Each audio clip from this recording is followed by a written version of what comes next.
Welcome to the CYBERTEC Migrator Standard Edition. I will now show you how to install the Migrator.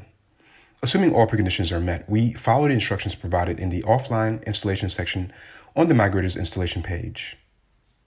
First, extract the downloaded archive file, then change into the extracted directory, generate the default configuration, then import the container images from the archive file.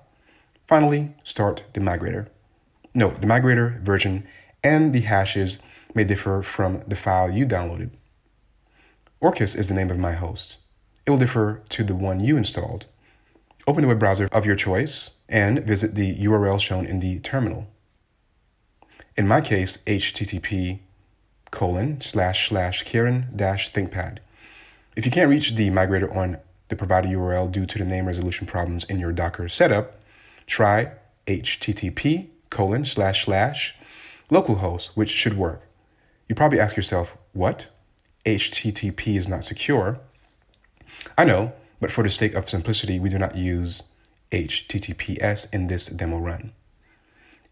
It would just complicate the setup and configuration process and not contribute to the goal of this video. In a production environment, you would configure the Nginx server providing the web GUI to use your SSL certificates. Hope you enjoyed it. Please contact us if you have any questions. We are happy to help.